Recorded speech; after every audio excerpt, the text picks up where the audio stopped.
This is Baxter Colburn, host of Verse of the Day. Thanks for listening to the following broadcast on Public House Media.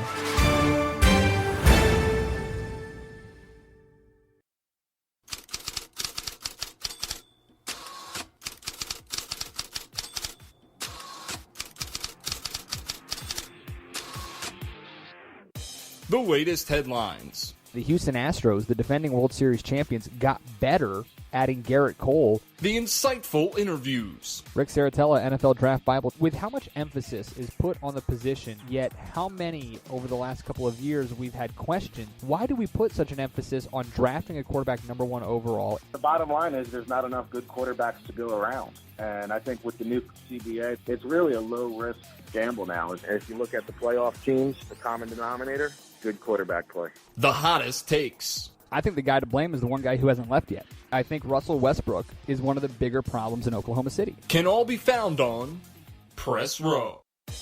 Broadcasting is part of the Public House Media Network. Here's your host, It doesn't matter what your name is. Christian Heimall. What's up, everybody? Welcome back on Press Row. Hope you had a great Thanksgiving break, a great holiday with friends and family, a safe holiday as well. We certainly enjoyed our time off, but we're happy to be back with you here broadcasting as part of the Public House Media Network, which we do every single week. You can find this show and all of our Public House Media shows wherever you get your podcasts, whether that be Apple or Google Play, Spreaker.com, Stitcher.com. You can find us on the iHeartRadio app. You can also find us on publichousemedia.org, where you can go and get some great Public House Media, some Press Row gear as well. We got a ton to get to here this week on the show. We got your listener questions coming up in just a little bit. Free agency in Major League Baseball has finally hit, and we've started a couple of big signings, and some questions have come in about that, as well as, of course, about the NFL and the college football playoff, and even a couple of questions about the NBA. We also have some big news that we're going to share with you guys about the future of Press Row, about this show, and about the future of Public House Media coming up at the end of the show. But all due respect to Herm Edwards, we're talking playoffs here this week on the show, collegiately as well as professionally when it comes to the playoffs, the postseason on the football gridiron. Let's start here with the college football playoff, because this has been one of the more interesting seasons in college football, in the fact that it seems pretty clear-cut who the best two teams in the country are.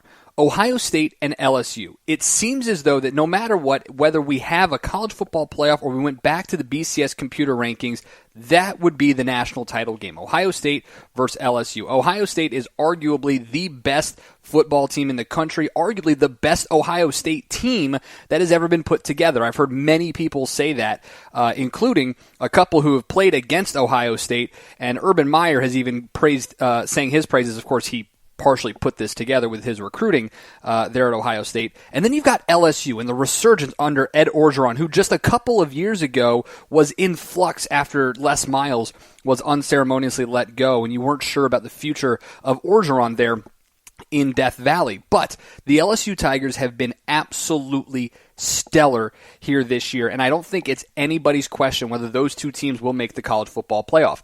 Clemson, the defending champs, they will get in.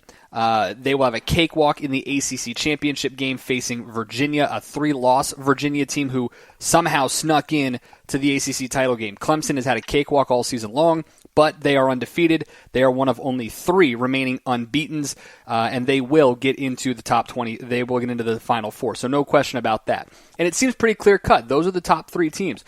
The question becomes, who is number 4? Who gets in at that last spot? And this week, it was Georgia, with Utah at 5, Oklahoma at 6, Baylor at 7. Wisconsin jumping up to number 8, but you cannot include them. There's no question you can't include any of them. We're talking about 4 teams for one spot, and really we're only talking about 3, because no offense to the Baylor Bears, but even by beating Oklahoma this week, you need a lot more help than anything else, because you do not have the same resume that Oklahoma does. You don't have any top 25 wins. Your only loss was to a top 10 team. And so if you beat beat Oklahoma this weekend and win the Big 12, you will only have one win. And yes, it may be against a 6th-ranked team, but that is not enough to get in, especially considering you could have a one-loss Georgia getting in if they beat LSU. So we're talking about 3 teams for one spot: Georgia, Utah, Oklahoma. And here's the scenario for all of this. The biggest question mark, this is the number one biggest question mark. If LSU loses to Georgia, if Georgia wins the SEC, what that means is that you will have Georgia probably as the 4 seed, LSU is the 3 seed, Clemson will jump to number 2, and Ohio State stays at number 1. I don't think anybody believes that Ohio State or Clemson will lose their conference championship. The question is whether or not Georgia can beat LSU in Atlanta, a home game essentially for the Bulldogs coming up on Saturday. If Georgia beats LSU, Georgia gets in. They're the 4 seed, and it'll be Ohio State, Clemson, LSU, Georgia. That's your final 4, no matter what happens in the Pac-12 or the Big 12. Where it gets a little interesting is when and if LSU beats Georgia. Personally, I think they do. As much as I love Jake Fromm, and I think he is probably the best quarterback in this class, potentially, from a pro standpoint, I think that LSU team is too talented and too deep to not win this SEC title. They've played so well all season long. So let's just assume this. Ohio State, LSU, Clemson, those are your 3 conference champions. Those are your top 3. If Utah and Oklahoma both win and Georgia loses, I think Oklahoma leapfrogs Utah. And here's why. The only reason Utah is currently ranked ahead of Oklahoma is because Utah lost earlier in the year. Utah lost in Week 4 at an unranked USC team. Oklahoma lost in Week 8 at an unranked Kansas State. Since that Week 4 loss, the USC loss has gotten better for Utah because the USC Trojans have currently found their way into the top 25 and sit ranked 22nd. Since then, that win, they've had a close loss at Washington, a ranked team, a close loss at Notre Dame, a top 10 team, and a blowout loss against Oregon, the 7th-ranked team. They are still, despite being 8-4, a top 25 team. Meanwhile, Oklahoma, since losing to unranked Kansas State in Week 8, Kansas State has gone on to beat a Kansas team. Woo.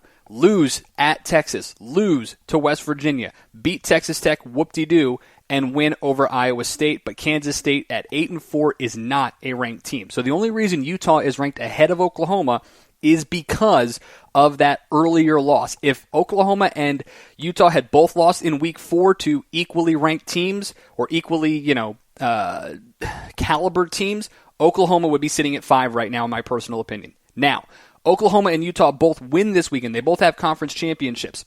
What will happen is Oklahoma will have a total of 4 top 25 wins. One against Texas at home, at Baylor, where they came back, by the way, from down 25, at Oklahoma State, and again a win over Baylor.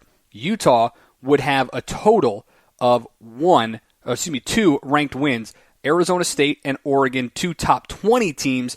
Meanwhile, Oklahoma not only would have 4 top 25 wins, they would have a top 10 win, a much better win than Utah. So I think if you're an Oklahoma Sooners fan, you're hoping that LSU wins and that you win, and that is all that matters. The only way I think Oklahoma does not get in there are 2 ways. That's 1, if Georgia wins, and 2, if Oklahoma loses.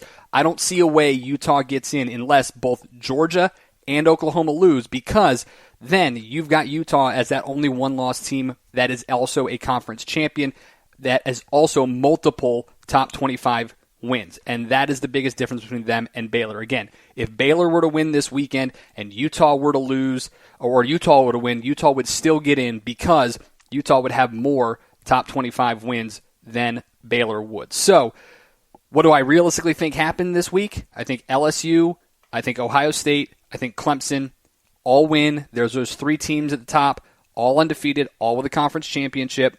I think Utah wins. They go to 12-1. I think Oklahoma wins. They go to 12-1. And I think this time next week, we're talking about Oklahoma versus Ohio State in the Final Four, which would be a lot of fun to watch and see what happens there. And I think Oklahoma gets in because they'd have 4 top 25 wins, and of course they would have a conference championship under their belt. But we'll see how it all pans out here coming up this weekend. It should be a lot of fun for championship week. When we come back, we'll talk on the NFL side of the playoffs. A new number one team has emerged in Vegas from a Super Bowl standpoint. I'll tell you why they should have been number one a long time ago, and I'll tell you why there's a team in the NFC that is still somehow getting severely underrated every single year it happens, and this is probably the year most likely that I think they have the chance to come away with the victory. We'll talk about that coming up. Your listener questions as well. You're on Press Row, broadcasting as part of the Public House Media Network.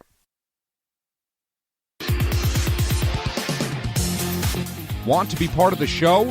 Go to Facebook and search Press Row Podcast-Public House Media, or find us on Twitter and Instagram at Press Row PHM.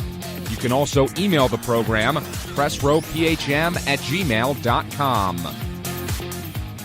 Hi, this is Peggy Rojas, host of Viviendo una Vida en Balance here at Public House Media. Thanks for listening to the following broadcast on Public House Media. Once you're done with this episode, I hope you can come back and check my show, Viviendo una Vida en Balance, where we talk about life hacks to live a life in balance. And this show's in Spanish. A new show comes out every Monday, so don't forget to subscribe on iTunes and share with your friends. Again, thank you for checking out the following broadcast in Public House Media.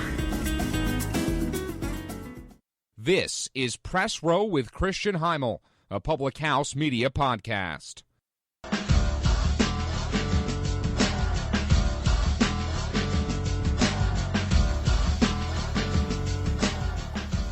Welcome back on Press Row. Christian Heimall here with you, broadcasting as part of the Public House Media Network. Don't forget you can submit your questions to be a part of the show every single week on social media. Twitter and Instagram handles at PressRowPHM. You can email the show, pressrowphm@gmail.com. You can find us on Facebook, Press Row Podcast by Public House Media. Let's talk about the NFL playoff picture, because this week a lot of the conversation was about the Baltimore Ravens becoming that new favorite according to Vegas odds. They did it after beating the 49ers this weekend, and then the Patriots going out and losing earlier this week as well. But to be 100% honest, and I've said this to you guys a couple of times on the show, I was in Baltimore. I was at the Patriots-Ravens game a couple of weeks ago, and the Patriots don't scare me because they don't have an offense, and it's been talked about a lot. Many people are saying that they would love to have Antonio Brown back, and don't be surprised to see Antonio Brown suit up before the playoffs for this New England Patriots team, but they don't have a power running game, and that defense, when it's time to really face a strong offense like they have the last couple of weeks, they are a team that just doesn't have it right now. They don't have the talent. Bill Belichick and Tom Brady are the greatest coach-quarterback tandem in the history of the sport. There is no doubting that. But they do not have the talent offensively to match up with the new NFL. This idea of a scrambling quarterback, a Lamar Jackson, a Kyler Murray type, a Cam Newton, Dwayne Haskins type. I know they've beaten some of those, but they've beaten some of those teams. Cam Newton is undefeated against the New England Patriots in his career and against Bill Belichick, and I don't think Belichick can really game plan against those mobile quarterbacks. So there's a reason why they had to get saved by the most miraculous interception in Super Bowl history to avoid losing that game. There's a reason why, even though he's not the most mobile quarterback, Nick Foles is able to move around in the pocket a little bit, and the Eagles go out and dominate the Patriots in the Super Bowl. So this team, I don't think, has it right now, and so it should be no surprise to anybody. And I don't care. ESPN's power rankings has New England still at number one for some reason, or at least they did prior to this week. I'm sure they have since dropped with Baltimore now moving to 10-2. But when you look at where this Baltimore Ravens team is and the ability that they have, Lamar Jackson is a bona fide superstar in the making. And what makes him so great and what makes the Ravens a favorite to win the Super Bowl, probably the favorite to win the Super Bowl right now, is the fact that this is the new way of the NFL, these mobile quarterbacks. But more importantly, you have a coach in John Harbaugh who is letting Lamar Jackson be Lamar Jackson. The whole talk leading up to the draft was, oh, he's not a pocket passer, he's not accurate enough, he doesn't have the arm to be an actual quarterback, he's better as a wide receiver or a running back. And guess what? He's going out and putting together one of the greatest seasons you've ever seen out of a quarterback, really since Cam Newton did it. And as long as Lamar Jackson is smart with what he does in terms of when he decides to run, when he decides to pass, when he decides to take a hit and is able to get out of bounds, that is going to be what carries this Ravens team. This might be, and I've said this to a couple of people, the greatest Ravens team that has ever been put together. Their defense is nowhere near what the 2000 defense was, and I don't think any team can ever hope to get to that point. But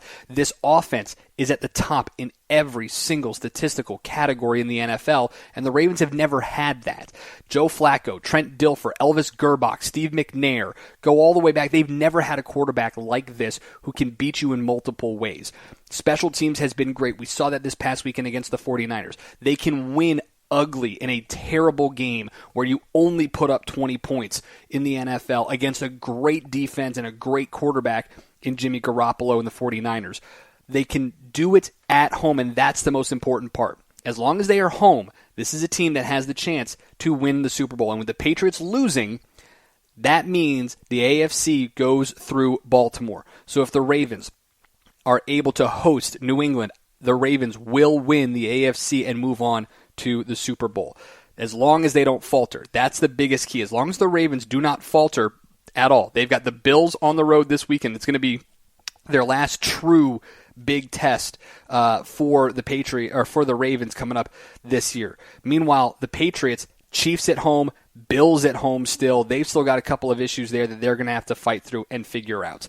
Switch over to the NFC. Saints at number 1, 49ers now falling out of a bye, and they would have to go on the road to take on the Cowboys potentially, which is just sad to think that the 10-2 Niners could be a road team against the atrocious 6-6 Cowboys, who just got demolished by the Buffalo Bills on Thanksgiving. But we'll get to that as we've had a couple of listener questions regarding the Cowboys coming up after the break. But there is a team that is consistently and constantly underrated and underappreciated over the last couple of years, and they have proven once again that they deserve to be a favorite, if not the favorite, in the NFC. And that, of course, is the Seattle Seahawks. Currently sitting at 10-2, currently the number 2 seed, simply because one of their 2 losses was to the New Orleans Saints.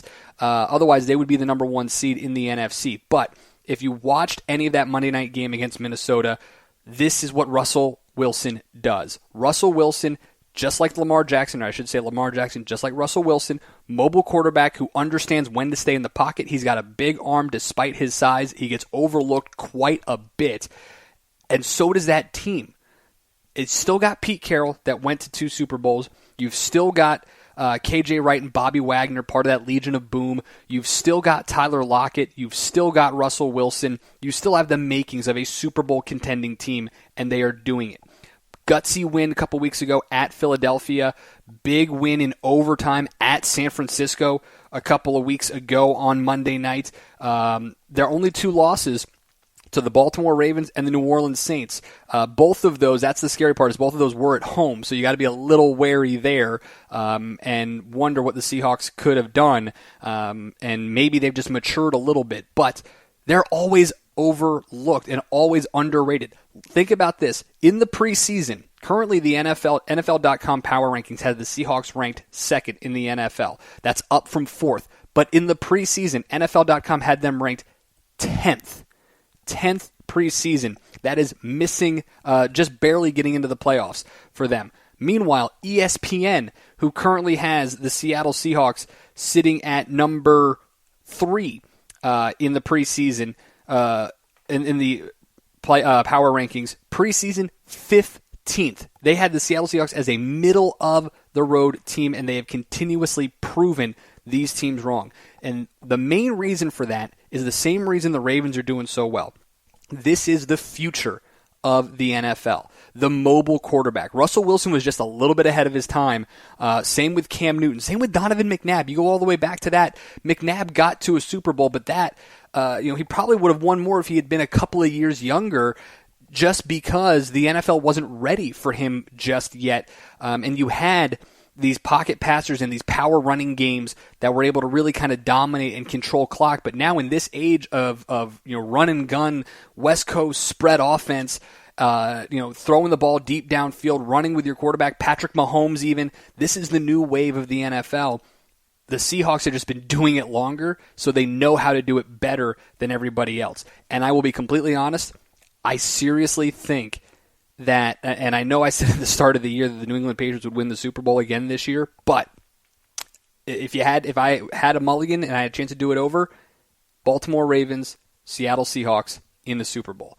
That's what I would take right here, right now, because they are almost mirror images of one another in the fact that they have that mobile quarterback. They don't have a great, the thing that Baltimore has that Seattle doesn't is Mark Ingram, a great power runner to complement their mobile, smart, athletic quarterback and a very strong, very talented defense. So it's really fun to watch. It's really exciting to see these two teams. I love watching them play. Would love to see a rematch of that game from earlier this year at home, that Week 7 game. Baltimore won it 30-16, pretty convincing, but I think it'd be a lot of fun to watch that in the Super Bowl, and who knows, we may get just that coming up here in February. All right, when we come back, we're going to close up shop, get to your listener questions as well, some big news about the show and the future of Press Row. Hope you stick around. You're on Press Row, broadcasting as part of the Public House Media Network. Listen to every episode and get the latest shows sent right to you. Subscribe to Press Row on iTunes, Google Play, iHeartRadio, Spreaker.com, and Stitcher.com. Or visit us online at www.thephmedia.com. This is Jenna Burt, host of the Confessions of a Military Spouse podcast here on Public House Media. Thanks for listening to the following broadcast on Public House Media. Once you're done with this episode, I hope you'll come check out my show, Confessions of a Military Spouse, where we dig deep and talk about the unspoken hard truths of what it's really like to be a military spouse. A new show comes out bi-weekly. Don't forget to subscribe on iTunes so you never miss an episode of Confessions of a Military Spouse. Thanks again for checking out the following broadcast on Public House Media. This is Press Row with Christian Heimall, a Public House Media podcast.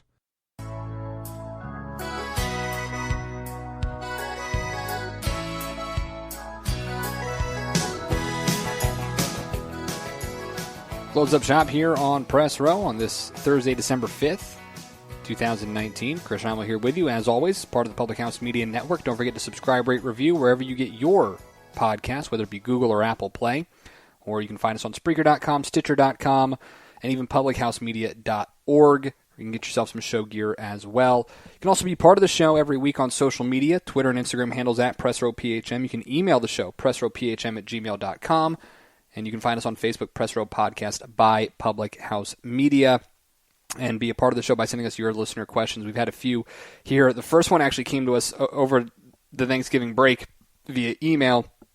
Mike asking, and I don't know if this is a typo or not, but it just says, why are the Dallas Cowboys? I'm going to assume there's supposed to be an expletive in there or something, as many Cowboys fans do believe that. But listen, the Cowboys are probably year in and year out the most overrated team in the NFL because the hype comes from within. Jerry Jones himself always comes out and says we're a Super Bowl contender. Now, they should be. They've got Dak Prescott, one of the best young quarterbacks in the game. They've got Ezekiel Elliott, one of the top, if not the top running backs in the game, behind probably the best offensive line in the game. They've got a great defense, and they came out like gangbusters at the start of the year. They really did. The Cowboys started off the year really, really impressive, and when you look at what they've done since then, it's terrible. I mean, they came out like crazy their first two games and put up a combined 66 points. Granted, it was against the Giants and the Dolphins, who are fighting with the Bengals for the worst record in the NFL. Put up a strong outing against the Packers, dominated the Eagles' divisional rival. Tough loss against Minnesota, dominated the Patriots defensively in that game, and then kind of started to go a little bit downhill. Struggled against the Rams, lost to the Buccaneers, beat the Redskins barely, struggled. The offense was non-existent against the Saints, got dominated by the Jets, Again, faced the Giants, whoop-de-doo, beat the Lions, and then they got utterly embarrassed on national TV at home on Thanksgiving Day by the Buffalo Bills, a team who I personally have severely underrated. But to answer your question, why are the Dallas Cowboys? It's pretty simple. It's Jerry Jones. I've said this about the Oakland Raiders. I've said this about, people said it about the New York Yankees years ago with George Steinbrenner. I say it about almost every owner who thinks they know more than the actual people they are paying to do their jobs. You will not succeed when those owners are constantly there. I personally believe that an owner's job is to sign checks and shut up. Leave it to the GM. The problem is Jerry made himself the GM, so he thinks that he is the end-all, be-all of the Dallas Cowboys. Jason Garrett is poor clock management. It's poor scouting. It's a very poor job of game planning week in and week out with this Dallas Cowboys team. The talent is there. They should be a Super Bowl contending, a Super Bowl winning team. But because Jason Garrett, for whatever reason, cannot game plan, doesn't know how to manage the clock, doesn't know how to lead a team, doesn't know how to give his trust to Dak Prescott to do things. They micromanage him. They're a terrible team. But it all starts with the fact that Jerry Jones, who, yes, he played football at the University of Arkansas years and years ago, and yes, won 3 Super Bowls, but that was when he let Jimmy Johnson do everything. The reason why Jerry Jones, and many guests on this show, you can go back, Taman Turner of Dallas Fans, the podcast told us that many people in Dallas believe that Jimmy Johnson's the reason for those 3 championships, not Jerry Jones. And because of that, Jerry has a chip on his shoulder and wants to be as in control as humanly possible. So I don't think the Cowboys are able to do anything until Jerry Jones is no longer the owner and GM of the Dallas Cowboys. Until then, you're going to continuously be settled with mediocrity because he will not let go. He will not get out of his own way. And it really is, for a lot of people, sad to see because that's America's team still to so many people. And they have so much talent. Pure football people hate this because they have so much talent and they should be so much better than they are. Let's see here. Jeff asking about which team in the NBA has surprised you most over the first full month of the season. Honestly, this might be a little selfish, this might be a little biased, but it's the Boston Celtics. 14-5, second in the Atlantic Division. I really thought that when Al Horford didn't come back, when they traded Terry Rozier, and then when Gordon Hayward went down again, that this team would not be able to get it all together. I love Jason Tatum. I love Jaylen Brown. Marcus Smart, despite being day-to-day right now, I think is great defensively. Kemba Walker has been tremendous all year long or all career long from an offensive standpoint. I wondered how he would handle it defensively, but Brad Stevens has brought this team together and done some really, really good stuff. I'm very impressed with how the Boston Celtics have been throughout the course of this season. Again, sitting at 14-5, many have them ranked as the 5th best team in the NBA right now. At the start of the year, a lot of people had the Celtics as a 10th, 12th, middle of the road team in the NBA, but they've really impressed me so far, and I'll be interested to see. Because I'm not impressed, the Lakers should be doing what the Lakers are doing. Same with the Clippers, same with the Raptors, even though you lost Kawhi Leonard, you're the defending champs.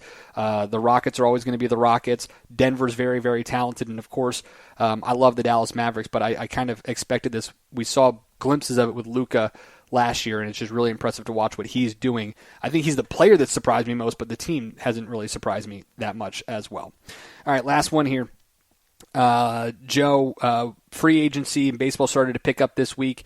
Which move maybe surprised you the most? Personally, it's Zach Wheeler to the Phillies. 5 years, $118 million. I thought the Mets would have done much more to hold on to him, and to let him go to a divisional rival is really, really surprising. On the Phillies side of things, it kind of surprised me too because you've got the makings of a great rotation. Aaron Nola, Jake Arrieta, Zach Eflin, Nick Pivetta, Vince Velasquez. You've got the makings of it. I know the performance wasn't there in 2019. I know Jake Arrieta had one of the worst seasons he's ever had and, of course, ended up with surgery. Aaron Nola wasn't that great as well in 2019. But I didn't think they needed to go out and make a big splash with their arms. But when you're in the division with the defending World Series champions who continuously get better, and maybe they're going to hold on to Steven Strasburg, who knows, that you've got to do something to match the firepower. But now that you've got Wheeler, if you get Nola, you get Arrieta, Eflin, Pavetta, and Velasquez, you've got 3 guys battling for 2 spots, and competition always brings the best out of everybody, and the cream will rise to the top there for the Philadelphia Phillies. But I guess I was more surprised at the fact that the Mets, who, they've got the best pitcher in the game in Jacob deGrom, Noah Syndergaard, if he ever gets it figured out, Steven Matz is still there. If you could have kept Wheeler, you still have the makings of things, even though the Mets are like the Cowboys. They can't get out of their own freaking way somehow. But we'll see what happens. Just a little surprised that Wheeler ended up going, especially to a divisional rival there for the New York Mets. As always, we appreciate you guys' support. You're listening to the show and you being a part of the show. It's one of the things that we've really, really enjoyed in the 2+ years that we've been doing the show, and that brings us to kind of a big announcement.